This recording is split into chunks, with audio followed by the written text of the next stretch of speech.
नमस्कार सबैमा। आज सन्डेको दिन हो। धेरै साथीहरूको गुनासो थियो कि सधैँभरि एक्लै हिँड्नुहुन्छ, घुमन्ते टिम खै त भनेर। आज अब हाम्रो टिम यहाँ छौँ, लेकिन अझै पनि अधुरा छौँ। हाम्रा सुभाष सर अझै आउनुभएको छैन, एक दुईजना निरञ्जी आउनु होइन अझै। खेल्दै खेल्दै थाकेर अलिकति गफसफ गर्न लागि बसेका छौँ। और हामीले लगातार एसआईआरको बारेमा जानकारी दिइराखेका छौँ और दिने पनि प्रयास गर्दैछौँ। और हिजोको दिनमा धेरै इन्क्वायरी आएको थियो भरतजी है, तो तपाईँले उहाँको कसरी सोल्युसन गर्न सक्नुभयो? धेरैजना मान्छेको इन्क्वायरी थियो नि। हजुर, धेरै जस्तोको त्यही थियो, डकुमेन्ट्स एसआईआर होइन, सिटिजनसिप। यसै अब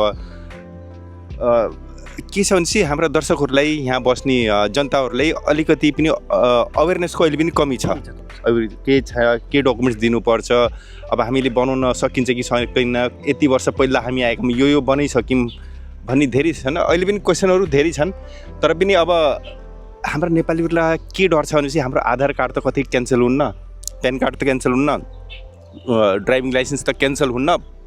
अब राम कंवरले भन्नु हुँदैन, भरत पौडेलले भन्नु हुँदैन। हामी त आधिकारिक व्यक्ति त होइनौँ नि, हामीले पनि कुनै न्युजमा हेरेका सोर्सबाट भनेको त आधिकारिक जुन निकाय भनेको त दूतावास हो। ऊ आएर भन्न पर्ने यति धेरै नेपाली जनताहरू यहाँ त्रासित छन्, कति हाम्रो आधार कार्ड, ड्राइभिङ लाइसेन्स कति डिपोर्ट त गरिन्न भनेर। अब दूतावासको कुरा गर्दाखेरि दूतावास त अब फिल्म हेर्नमा मस्त छ होइन, एटलिस्ट आफ्नो जनताको अभिभावक भनेको त दूतावास हो, आउने होइन, नोटिफिकेसन निकाल्ने यस्तो यस्तो छ, हामी छौँ, त्यस्तो केही हुँदैन भनेर। तर दूतावास चाहिँ चामचुम छ, ऐसन मन राखेर बसेको छ। यत्तिकै नै आफ्नो नोटिफिकेसन निकालेर अरू किस सामाजिक सञ्जालमा यति मान्छे त्रसित छन् है, त्रसित छन्। एटलिस्ट एउटा दूतावास सामान्य आएर केही न केही मतलब यस्तो केही हुन्न भनेर एउटा नोटिफिकेसन निकाल्ने नि मान्छेलाई ढुक्क भएर बस्ने, यति जनता यति ढुक्क भएर बस्ने थिए। यो विषयमा हाम्रो विजय सरको पनि राय जान्न चाहन्छु मैले। धन्यवाद छ दाइ तपाईँलाई सर्वप्रथम त। अनि अर्को कुरा के छ भने एसआईआरको बारेमा मैले तपाईँहरू मार्फत जति बुझेको छु त्यति मात्रै हो, त्योभन्दा ज्यादा मैले बुझेको छैन। अर्को कुरा मैले मेरो मोटामोटी भनाइ के हो भने हामी स्पेसल नेपालको नागरिक हौँ, हामीले जबरजस्ती भारतीय नागरिक बन्न जरुरी छैन। हामीलाई चाहिने जो अति आवश्यक यहाँ नभई नहुने डकुमेन्टहरू हुनैपर्छ, त्यसको त्यो हुनैपर्छ। जस्तो नभए पनि हुने, जस्तो आधार के अरे भोटर आइडी भयो, रासन कार्डहरू भयो, यस्तो आइडियाहरू हामीलाई त्यति आवश्यक पनि छैन। त्यो हिसाबले त्यो आइडियाहरू नभए पनि हुन्छ, भएकाहरूको त्यो रिजेक्ट भए पनि नआत्तिदा हुन्छ भन्न चाहन्छु दाइ। मेरो सर्टकटमा मैले यति भन्न चाहेँ। हाम्रो सुभाषजी पनि आउनुभयो, अलिकति लेट आउनुभयो, हामीलाई पावर ल्याएर आउनुभएको छ। त्यो पछि हेरौँ ल। हाम्रो यहाँ अलिकति एउटा वार्ता चलेको छ, भारतभरि अब लाखौँ नेपाली, 40-50 लाखको अनुमान गर्छन् होइन, त्योभन्दा बढी छन्। एसआईआर अवस्था आयो, व्यवस्था आयो। अब कतिपय नेपालीहरूलाई त यो सर्जिकल स्ट्राइक जस्तै भयो होइन। अब यहीँ जन्मिए, यहीँ ठुला भए, अब 12 पढे, ग्रेजुएसन भयो, अब चलो सरकारी निकायमा जागिर खान पर्छ कि भन्ने बेलामा त ठ्याक्क आएर तिम्रो अब यहाँको सिटिजन होइनौ, पाउँदैनौ भन्ने जस्तो व्यवस्था आउने। यो त पहिलो भयो। दोस्रो, यतिका नेपालीको अभिभावक भनेको दूतावास होइन। दूतावास त नेपाली फिल्म हेर्न मस्त छ होइन, कमसेकम आएर एउटा नोटिफिकेसन निकाल्ने, आश्वासन दिने, voter ID card driving licence भन्नुहोस्, आधार कार्ड भन्नुहोस् होइन, अर्को प्यान कार्ड भन्नुहोस्, यिनी त उहाँ दाइले जसरी भन्नु एसेन्सियल हुन्। यो त नभई नहुने चिज हुन्, यो सिटिजनसँग जोडिएको छैन, यो सबै नेपालीले राख्न पाउँछन्। तपाईँहरूलाई कसैले डिपोर्ट गर्दैन, तपाईँ लिगली आउनुभएको, कोही क्रस बोर्डरबाट इलिगली आउनुभएको होइन भनेर त अरू जानकारी आश्वासन दिन सक्छ नि दूतावास। यस्तो मौनता किन छ दूतावासको? तपाईँ विज्ञ मान्छे, जानकार मान्छे, यसो हाम्रो जनताहरूले जानकारी दिनुहोस् न। धन्यवाद भरतजी लगायत सम्पूर्ण टिमलाई। विशेष गरी अब यो विषयमा अलिकति मैले धेरै त्यति पब्लिस पनि गरेको छैन। अब तर तपाईँले चाहिँ सन्दर्भ उठाउनु भयो, मैले चाहिँ प्रिभियस टकिङ पनि बुझेको छैन, जस्ट अहिले भर्खरै आएको अर्को उसमा एक्सर्साइज गर्दै थिएँ। अब आउनेको घरबाट डाइरेक्ट भन्नुहुन्छ, म अर्को घरमा एक्सर्साइज गर्दै थिएँ। अब यहाँनिर 2-3वटा पोइन्टहरू छन्। अब एउटा त चाहिँ त्यही तपाईँले भने जस्तै मेरो एउटा चाहिँ पुरानो स्लोगन छ, भारत होइन मिनी नेपाल हो। कतै 40 लाख कतै 60 लाख त कतै करोडभन्दा धेरै नेपाली बसोबास गर्ने आकलन गरिन्छ, अनुमान गरिन्छ, परन्तु तथ्याङ्क सङ्कलन गरिन्न। न त यो विषयमा न भारत सरकारले नै चासो राख्छ, न नेपाल सरकारले चासो राख्छ, न नेपाल सरकारको प्रतिनिधित्व गरेर एउटा दूतको रूपमा बसेको नेपाली दूतावासले नै त्यो विषयमा कुनै एउटा प्रसङ्ग उठाउँछ। यसले चाहिँ यो ओपन बोर्डरले गर्दाखेरि फर्स्ट अफ अल त तपाईँको नेपाली कहाँ कति छन्, चाहे भारतीय नेपालमा कति छन् या नेपाली भारतमा कति छन् भन्ने यसको कुनै तथ्याङ्क यस्तो सार्वजनिक हुन सकेन। सर्वप्रथम त अब चाहिँ यो ओपन बोर्डरलाई चाहिँ बिल्कुल खारेज गरेर यसलाई चाहिँ पुरै चाहिँ एउटा पासपोर्ट सिस्टम लागू गराएर चाहिँ नेपालीलाई एउटा लिगल्ली ल्याउने त्यो व्यवस्था बनाउनु एउटा यो हुन्छ होइन, विशेष कारण त्यो हुन्छ। अर्को सेकेन्ड थिङ के हुन्छ भनेपछि तपाईँको अब अलिकति नेपालीहरू जसरी चाहिँ अब भारतमा को कताको होला के गर्ने भन्दा अलिकति चाहिँ डिस्प्युट र दुविधामा बस्नु भएको थियो नि, उहाँहरूलाई अब एउटा क्लियर इन्स्ट्रक्सन छ कि अब दुईतिरको जस्तै एक दुईजनाले कैयौँले जस्तै दुईतिरको नि अब एउटा भोटर कार्ड एउटा चाहिँ हुन्छ नि मताधिकार प्रयोग गरेको पनि अवस्था थियो छ, त्यो चाहिँ अब क्लियर हुन्छ। अब चाहिँ त्यसलाई चाहिँ क्लियर पनि गर्नुपर्छ। अब बाँकी जब एसेन्सियल डकुमेन्ट्स हुन्छन् जस्तै if you want to stay in India तपाईँको लागि जस्तै आधार कार्ड म्यान्डेटरी छ होइन, लाइक पेन कार्ड म्यान्डेटरी छ, तपाईँले कति इन्कम गर्नुहुन्छ त्यो चाहिँ देखाउनुपर्छ। सेकेन्ड थिङ थर्ड थिङ तपाईँको ड्राइभिङ लाइसेन्सहरू होइन, ब्याङ्क एकाउन्ट्सहरू, अब यो त चाहियो नै। तर भोटिङ राइट्स पनि युज गरेका धेरै त्यस्ता हुनुहुन्छ नि होइन, उहाँहरूले अब त्योबाट चाहिँ अलिकति त्यो नै खारेज हुने हो भन्ने मेरो छ। अर्को चाहिँ एउटा एम्बेसीको जुन एउटा प्रसङ्ग उठाउनु भएको छ, एम्बेसी त अहिले होइन अब धेरै पहिलादेखि एउटा दूतको रूपमा काम गरेको एउटा चाहिँ एउटा लाइजिनिङ एउटा मात्रै हो, खासै त्यसले एम्बेसीले एक्सन उठाउने यो विषयमा एम्बेसी बोल्देला आम जनतालाई राहत मिल्ला भन्ने मैले एम्बेसीको तर्फबाट त्यति एक्सपेक्टेसन गर्दिनँ। किनभने योभन्दा पहिलेका सिचुएसनहरूमा पनि धेरै अलिकति एम्बेसीको शिथिलता होइन, अलिकति उसको चाहिँ अलिकति इरेस्पोन्सिबिलिटी मैले त्यो विषयमा देख्छु।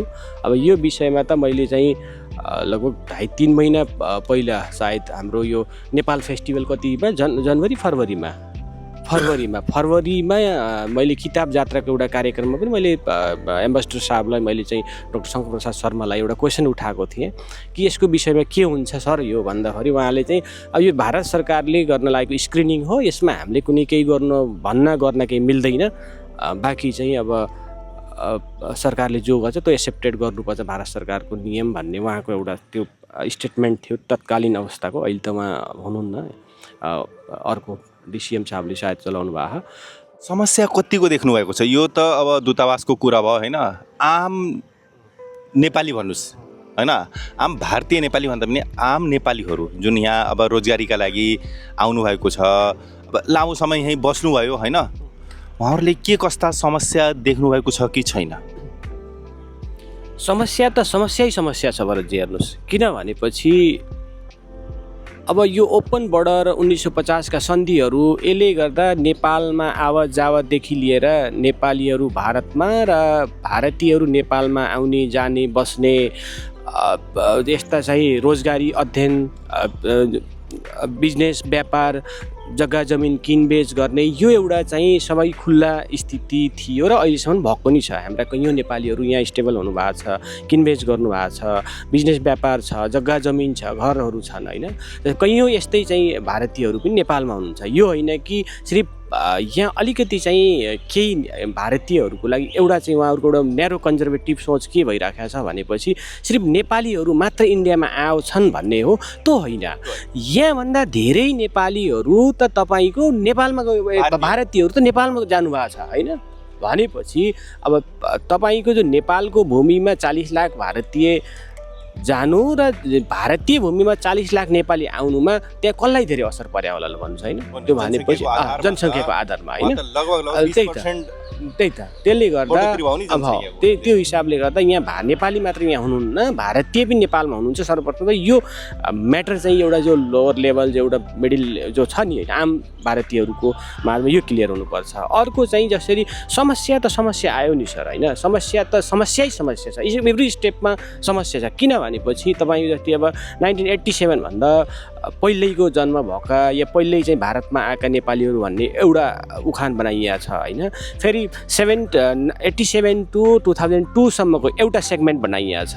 त्यो आफ्टर 2002 को अर्को एउटा थर्ड सेगमेन्ट बनाइएको छ, जो तपाईँको थर्ड सेगमेन्टमा लाइक तपाईँको आफ्टर 2002 जो चाहिँ यहाँ बर्न भयो इन्डियामा, त्यो बेबीहरू त्यो तेस्रो एक्ज्याक्टली तेस्रै भन्न मिल्छ होइन। अब उनीहरूको लाइफ अब उनी यहीँ जन्मिए, उनीहरूको यहीँको बर्थ सर्टिफिकेटहरू छ, उनी चाहिँ यहीँबाटै नर्सरीदेखि यहीँको स्कुलिङ छ, एभ्रिथिङ उनको यही नै छ।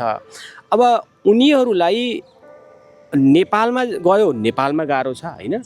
उनीहरू यहीँ पढेका छन्, यहीँ जन्मिया छन्, यहीँ बोलेका छन्, सबै चाहिँ इच एन्ड एभ्रिथिङ उनको यहीँकै छ। नेपालमा गयो उनी नेपालमा सेटल हुन सक्दैनन्।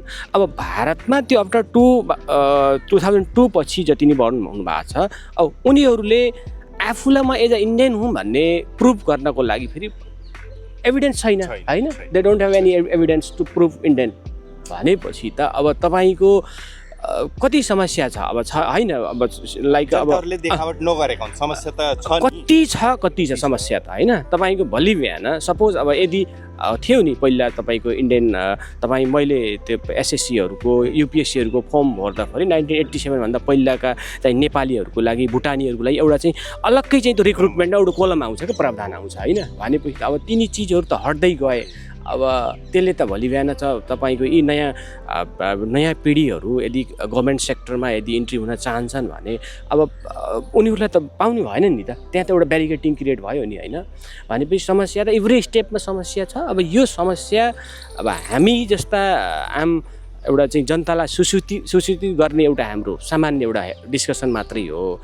अब यो समस्याको समाधान भनेको अब सम्बन्धित निकायले एउटा चाहिँ तपाईँको गभर्मेन्ट टु गभर्मेन्ट नेपाल भारतको डिस्कसनमा मात्रै यसलाई चाहिँ समाधान हुन सक्ला। अदरवाइज यो सामान्य आम जनताले यसको मुद्दा उठाएर अगाडि ल्याएर चाहिँ यो चाहिँ यसमा क्लियरिटी हुन सक्दैन। एकदम क्लियरिटी गर्नु हो होइन। अब दूतावासले काम गरेन, दूतावासले हामीमाथि ध्यान दिएन, अथवा जुन दायित्व निभाउनु पर्ने थियो त्यो निभाएन। दूतावासलाई अलिकति प्रेसर दिनु भनेको यहाँ सक्रिय सङ्घ संस्थाहरूले हो। यी सङ्घ संस्थाहरू अहिले दूतावासमाथि यो किसिमको जानकारी भन्नुहोस् अथवा दबाब भन्नुहोस् किन दिनुभएको छैन, किन शान्त हुनुहुन्छ होइन। उहाँ एउटा जनताहरूलाई प्रतिनिधि गर्नुभएको छ, प्रतिनिधित्व उहाँले निभाउनु भएको छ कि छैन। अर्जुनजी यसको बारेमा के भन्न चाहनुहुन्छ? एसआइआरको बारेमा भन्यो भने अलिकति मान्छे कसरी घबराएका छन् भने पनि एउटा जनताहरू एउटा नोटिस के पुरानो जब दस्तावेज खोज्दाखेरि अब नभेटेपछि होइन अब के होला के होइन भनेपछि नोटिस हुने एउटा त्यसमा घबराउने जो कुरो छैन। किनभने एउटा एसडिएमबाट तपाईँहरू एउटा नोटिस आउँछ, नोटिस आउँदाखेरि तपाईँले यो डकुमेन्ट्स कसरी बनाउनु भएको होइन, कहाँबाट आउनुभयो तपाईँ भने त्यही मात्रै सोच्ने हो। त्यसको तपाईँले उत्तर मात्रै दिने हो, जवाब कि म यस्तो छ भनेपछि होइन। मेरो ख्याल चाहिँ त नेपालीहरूलाई त्यति खासै नपर्ला भन्ने सोच हो। अब हेरौँ के हुन्छ। अहिले त मतलब चलिरहेको छ, अब 30 तारिकसम्म सायद छ लास्ट डेट, त्यसपछि नोटिस आउन सुरु हुन्छ। त्यसपछि अब त्यसको उत्तर चाहिँ के दिने हो, के डकुमेन्ट्सहरू छ होइन। अब हुन त सबै धेरै जस्तो यहीँ बढेका सबै होइन, बर्थ सर्टिफिकेट स्कुल सर्टिफिकेटहरू त्यो देखाए पनि हुन्छ भन्ने त्यही छ। मागी त मेरो ख्यालसित त नेपालीहरू त्यति घबराउने चिज चाहिँ होइन होला जस्तो लाग्छ मलाई होइन।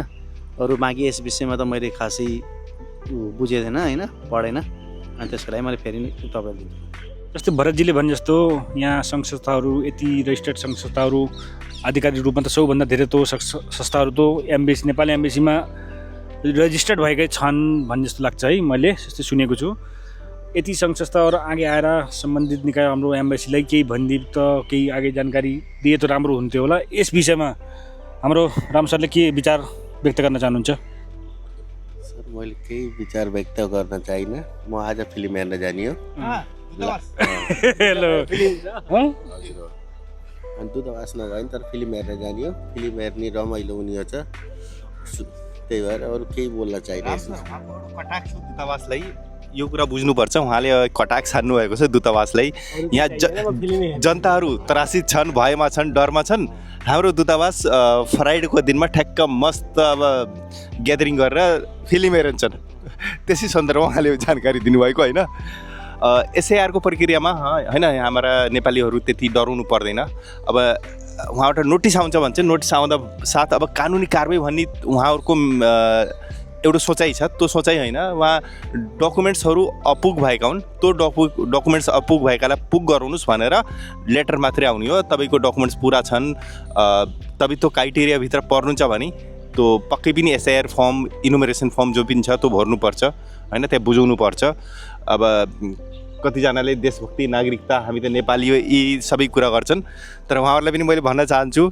आजकै बेला कसैले अमेरिकाको ग्रिन कार्ड दिने भने अन द स्पोट ठाउँका ठाउँ उहाँले आफ्नो नागरिकता छोड्नुहुन्छ होइन भविष्य हेर्नुपर्छ आउने जेनेरेसनको भविष्य के छ उहाँ कसरी आफूलाई होइन आफ्नो घर परिवार चलाउने हो त्यो पहिलो प्राथमिकता हो त्यसपछि अब देश त देशै हो नि हाम्रो मनमा छँदैछ नि देश त कहाँ पो जान्छ हामीलाई थाहा छ हाम्रा दर्शकहरूको जनताहरूको मनमा भय त्रास कतिका मेसेज आएका छन् कतिका फोन आएका छन् हामीहरूलाई आएका छन् यी फोन उहाँ जान पर्ने हो तर अब दूतावास छ भन्ने पनि कसैलाई थाहै छैन त्यसमा अब के बोल्ने होइन एउटा नाकामी हाम्रो दूतावासको यो यसैको साथ आजको हाम्रो यो छलफल यहीँ म समाप्त गर्न चाहन्छु धन्यवाद यहाँ हामीलाई सबैले साथ सहयोग दिनुभयो अब ठ्याक्क अब हामी खेल्ने हो दोबारा होइन ल धन्यवाद थ्याङ्क यू